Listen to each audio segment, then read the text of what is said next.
So the bodywork has been completed on the roof, and it'll be off to paint this following week.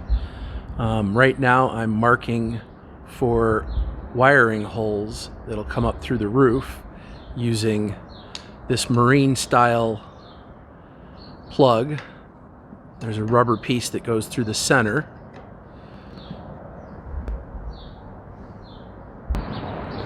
In the back, we're going to take advantage of an existing hole that's already in the roof, and we'll repurpose that for one of these marine fittings. We're going to have a quick connect here that will allow us to take power up into the tent, and this is just a wiring cover here. You can get all these off Amazon, and you can see that the bodywork's been completed here. So off to the painter after this. One of the things we're going to be changing about how these mount is, instead of using a sheet metal screw going through here, we're going to use stainless steel screws with riv nuts into the top. So all of this will be nicely set up, watertight, and we'll be able to bring the cables up through. So in the back, it's going to be for rear lighting off the rack and a reverse camera. On either side, we're going to have lighting on either side of the vehicle. In the front, there's going to be a 50-watt GMRS radio antenna and lighting on the top of the rack. You can see the repairs from the underside.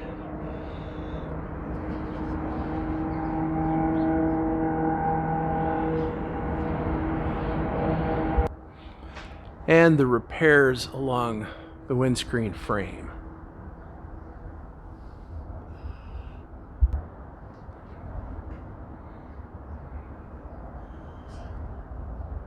So everything will be watertight and rust-free. Front sunroof from the inside, you can see where the repairs were done.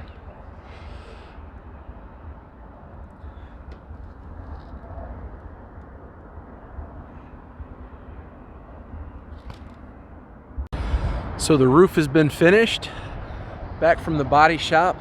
It looks beautiful. Brand new paint. The color match is terrific. Holes are all in for the wiring ports. Rust is all cleaned up.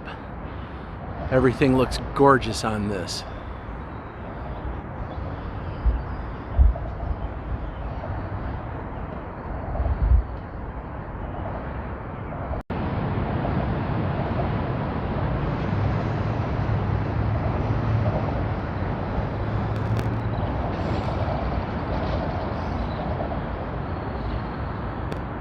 Very nice work. They did a great job on the color match.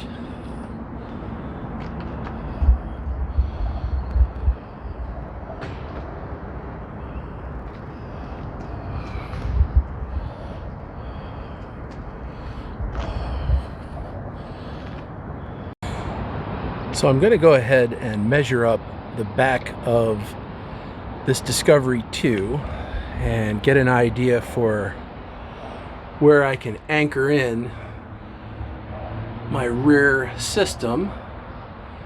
There are plenty of anchor points here, here, here. Not even sure what these are.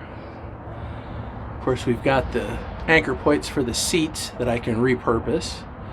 And if I need to, the seat belts up here, since there will be no rear passenger seats, I can use those anchor points. So the next step is to make a sketch of this back here, and then start getting some measurements, and then I can make a model of this and see how my system is going to turn out.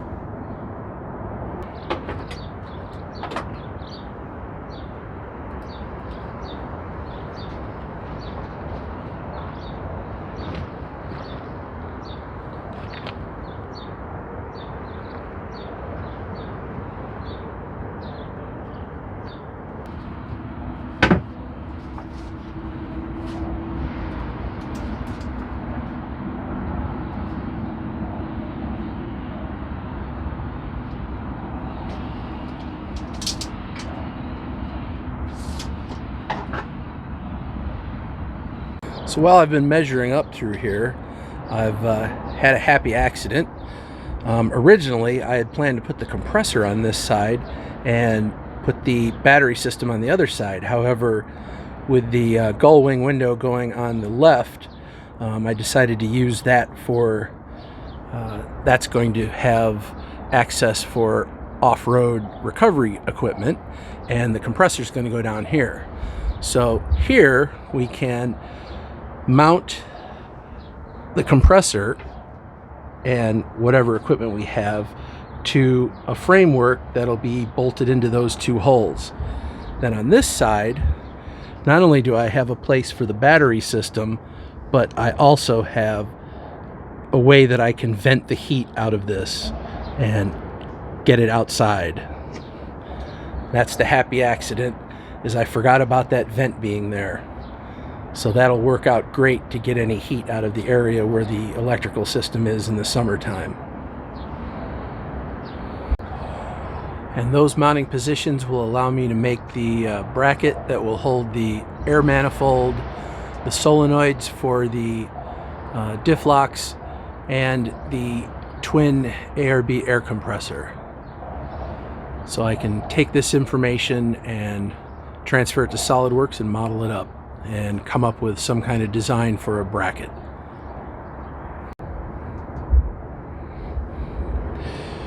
So this bracket will be where the electrical system mounts.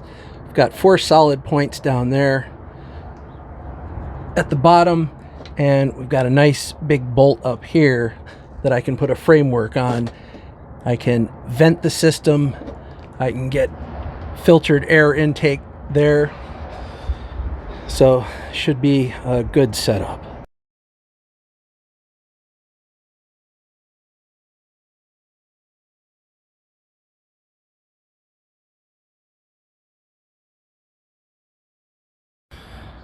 And this is the rotted frame that I showed in the very first video of our series.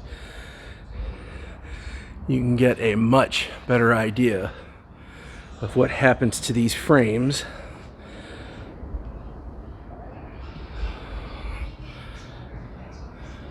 This is what a northern climate gives us, with salt and then off-roading and getting mud in things. So I just thought it would be interesting to see what this looked like now that the body's off of it.